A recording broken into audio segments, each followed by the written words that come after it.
اور یہ ہے کہ سورج بھی یوں سمجھ لیجئے اپنی تابانی پہ اس دن شرمندہ تھا کہ کائنات میں ایک ایسا، کائنات کے افق پہ ایک ایسی شخصیت طلوع ہوئی تھی کہ جس شخصیت کو ہم اور آپ جناب محمد الرسول اللہ صلی اللہ علیہ وسلم کے نام سے جانتے ہیں۔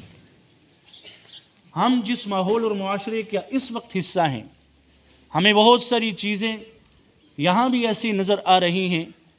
کہ جس میں ظلم ہے اور اسی طریقے سے ناانصافی کا ایک ماحول ہے۔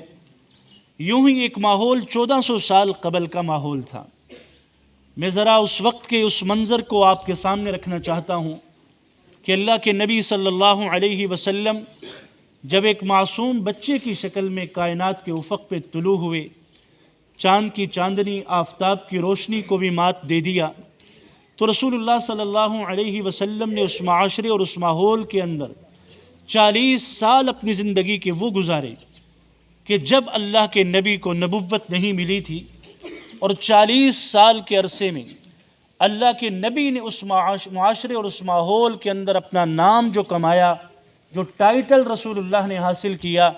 وہ صادق اور امین کا لقب تھا۔ ابھی نبوت کے منصب پر اللہ کے نبی فائز نہیں ہوئے، لیکن رسول اللہ صلی اللہ علیہ وسلم کو جو اعزاز اس وقت، جس اعزاز سے دشمن پکارا کرتا تھا، وہ یہ تھا کہ اللہ کے نبی صلی اللہ علیہ وسلم سچے ہیں اور امانت دار ہیں۔ رسول اللہ ایک ٹروتھ تھے، ایک فیکٹ تھے، ایک ریئلٹی تھے، جو اس وقت کا دشمن بھی اللہ کے نبی کی اس شخصیت کے بارے میں، آقا علیہ الصلوۃ والسلام کے اس کردار کے بارے میں وہ بے اختیار بول اٹھتا تھا۔ اور پھر ایک وقت ایسا آیا کہ رسول اللہ اپنی زمانے کی جو ابتدائی زندگی کے اندر تھے، پرورش کی زندگی کے اندر تھے، تو آپ کے چچا ابو طالب وہ یہ کہا کرتے تھے کہ میں نے اپنے بیٹے کو اس کم عمری کے اندر بھی کبھی بھی کسی غلط صحبت کے اندر نہیں دیکھا، میں نے اپنے بھتیجے کو کبھی بھی گلیوں میں یوں آوارہ بچوں کے ساتھ گھومتے ہوئے نہیں دیکھا۔ اور پھر آپ دیکھیے کہ شام کا سفر ہے، ابو طالب اپنے اس بھتیجے کو لے کر شام کے تجارتی سفر پر جب روانہ ہو رہے ہیں، تو راستے میں جب اللہ کے نبی بھی اس وقت چونکہ معصوم سے بچے تھے، میرے سامنے بھی اس وقت یہ معصوم بچے ہیں، میں ان کے سامنے اللہ کے نبی کی زندگی کا وہ کردار تھوڑا سا رکھنا چاہتا ہوں کہ جب رسول اللہ نے اپنی زندگی کے اس بچپن لڑکپن کے اندر اپنے آپ کو دنیا کے سامنے اللہ تعالیٰ نے اس طریقے سے بنا کر پیش کیا تھا کہ آج ہم ان کے بچپن کے واقعات کو بھی اپنے لیے بطور نمونہ پیش کر رہے ہیں۔ جب تجارتی سفر کے قافلہ جا رہا ہے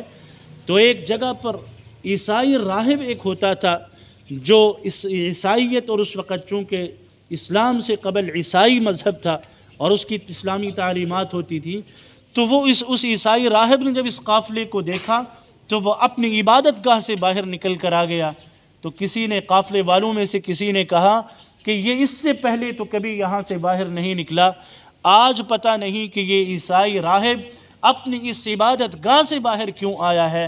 تو جب اس سے پوچھا گیا تو اس نے کہا کہ جب تم لوگ اس پہاڑ کی گھاٹی سے اتر رہے تھے، میں نے ایک ایسا خوبصورت منظر دیکھا، وہ منظر یہ دیکھا کہ اس پہاڑ کے درخت اور گھاٹی اور وہ پتھر بھی سجدے میں چلے گئے۔ تو میں نے سوچا کہ یہ منظر کیا ہے، تو میں نے دیکھا کہ تمہاری صفوں میں ایک معصوم بچہ ہے،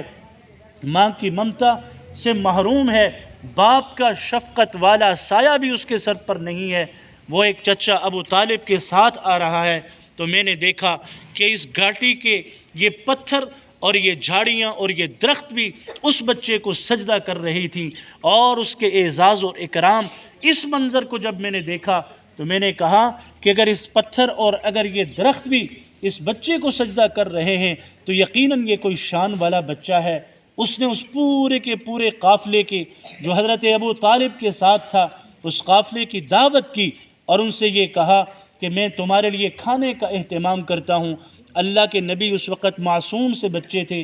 آپ بھی تھوڑا سا دور میدان میں چلے گئے، اور جب واپس آئے ایک درخت کے نیچے بیٹھے ہوئے تھے سارے قافلے کے لوگ۔ جب رسول اللہ صلی اللہ علیہ وسلم اپنی اس معصومانہ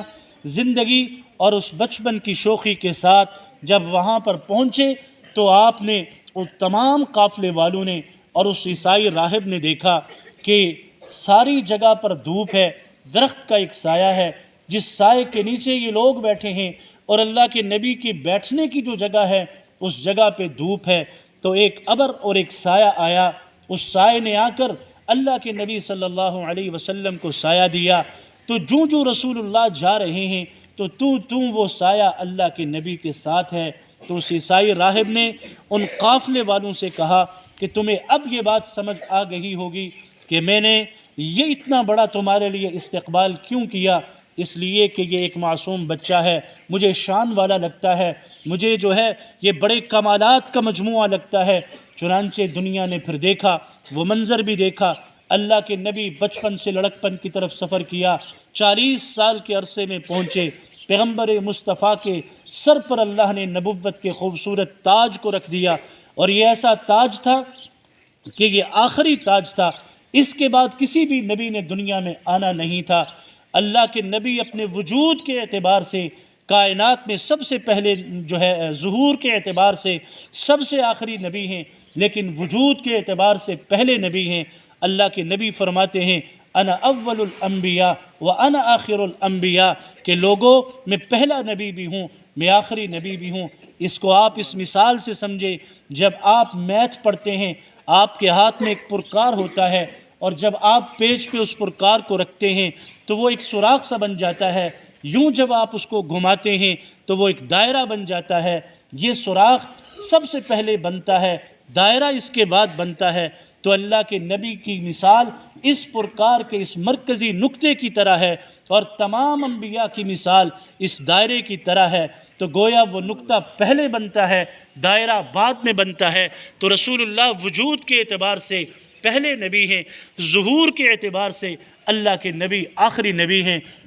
اور جتنے بھی انبیاء آتے ہیں، تمام کے تمام انبیاء کمالات کا مجموعہ ہوتے ہیں۔ رسول اللہ صلی اللہ علیہ وسلم کو اللہ نے کائنات کا حسن بھی دیا تھا، علوم بھی سارے آپ صلی اللہ علیہ وسلم پہ ختم تھے۔ آپ نے فرمایا انا مدینۃ العلم وعلی بابها، لوگوں میں علوم نبوت کا سرچشمہ ہوں، میں شہر علم ہوں۔ آج بھی علم کی بہاریں ہمیں نظر آ رہی ہیں۔ رسول اللہ معلم تھے، صحابہ سیکھنے والے تھے۔ آج کے اساتذہ کو اللہ کے نبی کے علوم نبوت سکھانے والوں کو رسول اللہ کی اس نسبت کے ساتھ جو ہے ایک تعلق اور ایک نسبت حاصل ہوتی ہے کہ اللہ کے نبی بھی معلم انسانیت تھے، تو اسی طریقے سے صحابہ سیکھنے والے تھے۔ تو آقا علیہ الصلوۃ والسلام